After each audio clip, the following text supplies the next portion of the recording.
The purpose of this Interfaith Summit is to complement the economic perspective on issues, challenges humanity faces today. As you know, in the G20 summit, issues are dealt with from a merely economic perspective, but we think this is not sufficient. We have to take into account the civilizational, cultural, religious dimension of the challenges that we are facing. Istanbul is just a wonderful city. It's a place where civilizations meet. It's a place where people meet that have energy and ideas. So what a great place to have a discussion about interfaith understanding, religious freedom, and how that contributes to sustainable growth. This is, I think, an incredibly important moment for a group like this to be coming together to discuss the vital importance of religious freedom and interfaith dialogue in the context of the huge problems our world is facing. One of the objectives we hope out of the conference is that people realize that they can work across their differences, that in fact we need to bring our different perspectives, our histories, our traditions together to address these issues that we're focusing on. Capitalism without values, without other kind of moral values, doesn't work. One of the things we know about wealth creation is that the most important thing is that people will keep their promises. And if you don't have the moral integrity for people to keep their promises, then all kinds of other things become problematic.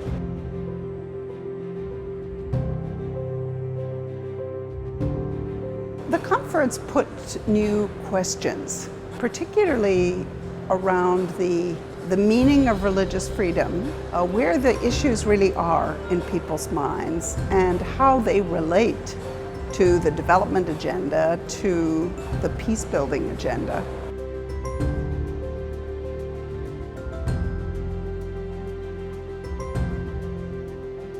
I was sitting at a cafe with a new friend. We're studying political science together. And I mentioned something like, well, at church the other Sunday. And my friend gets such big eyes. What? What church? Are you a Christian? And I say, oh yeah. And then she starts laughing because she thinks I'm kidding. My serious face obviously convinced her of the opposite. And then she says, if I had known that when we first met, we would never have become friends. Well, I think one of the most important concepts is that religious freedom, or freedom of religion and belief, is for everyone. It means you have the freedom to have your faith or change your faith, or some people choose not to have a faith.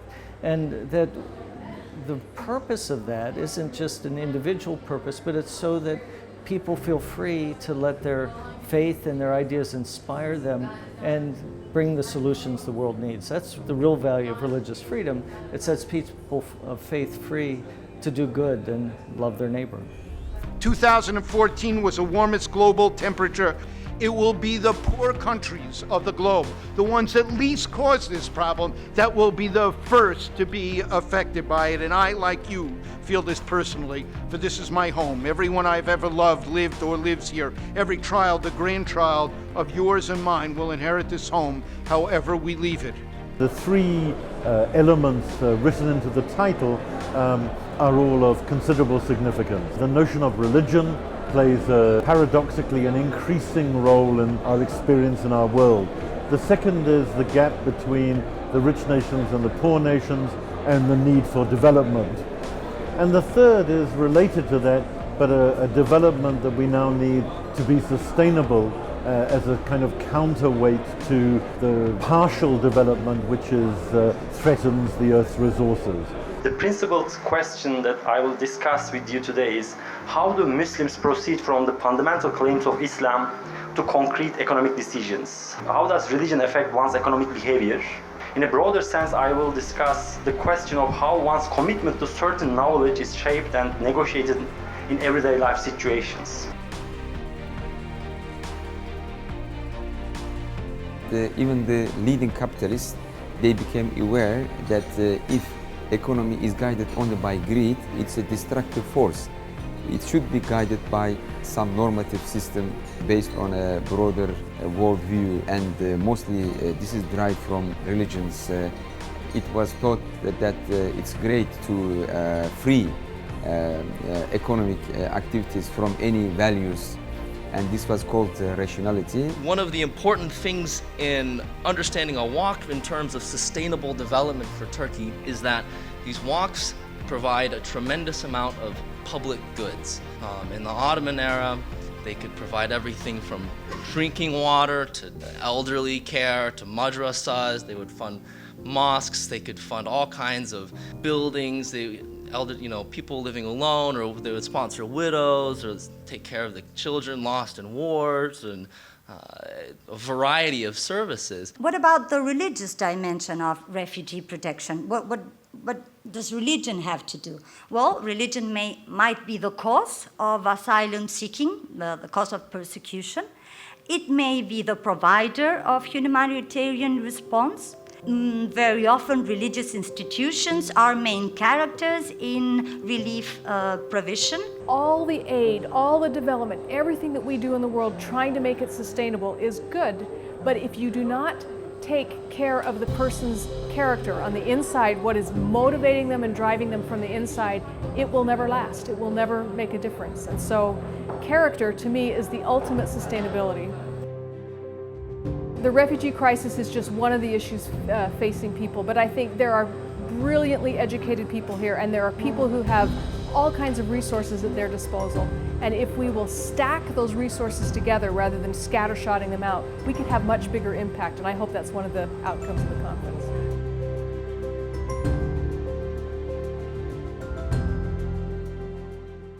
Um, 110 years ago, my grandmother in Shiraz went to school and stones were thrown at her, because at that time girls shouldn't have an education and only Christian and Baha'i children would go to school. 110 years later, I suppose she's very shocked that people in her city still cannot, who share her religion, still cannot benefit from education. But this is nothing to do with Islam. It's just one example of persecution on grounds of religion or belief. Freedom of religion or belief is a peace project. But it's a messy peace project. It's a muddy peace project. And who better to deal with messiness and muddiness than politicians? I believe that we all can be agents of positive change, and politicians need to be included.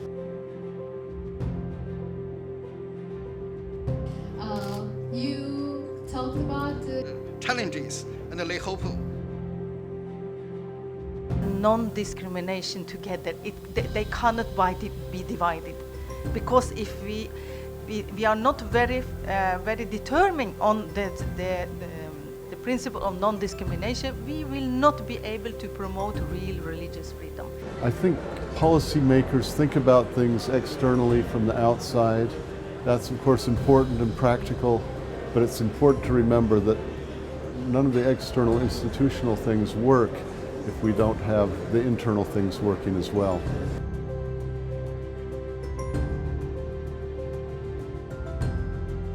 I'm struck, though, that what in my world, which is the development world, has been really one of the major objections to religious engagement on development, which is their attitudes towards gender issues, is very rarely on people's minds.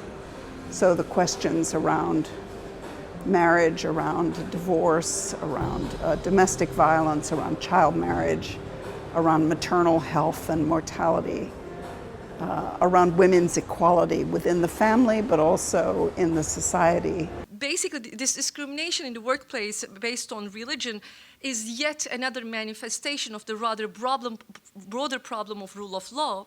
In the second place, we have also found out that state recognition of differences and identities does not necessarily lead to pluralism. So identity politics do not automatically translate into pluralism. Not only for the religious leader, but also the social workers, the government, NGOs, scholars, etc., to wish to commit for the sustainability because of course the religious community is the best model, one of the best model for the sustainable life for the human beings. But I think not only for the religious people can move for the present very complex, well-developed society. So we should join for religious people and other secular people to change or to much more empowered for the sustainability for the world. This is, I think, the role of this Interfaith Summit. How do I make a real personal, tangible difference? I feel that if I target my efforts and pinpoint them very succinctly, that I can make a difference to at least some people in the world. And that is why I've joined Canadian Women for Women of Afghanistan. We believe in the role that youth can play and have played and will continue to play in changing society for the better through local action. I'm also convinced that only by changing hearts and minds we can change the world.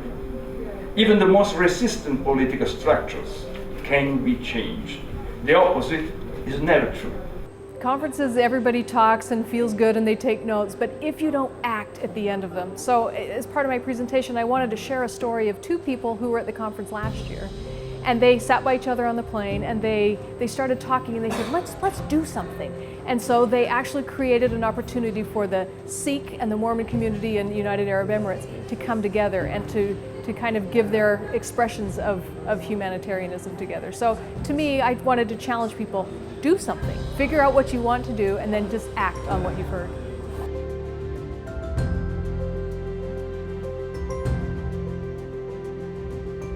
Well, it's really been a great experience to be here, and especially to do this in Istanbul, just because it's such a historic city for religion, for civilizations in general. We're now approaching the end of the conference, and I think it's been an extremely successful opportunity for talking to a lot of people from many parts of the world about key issues on religion, religious freedom, and development.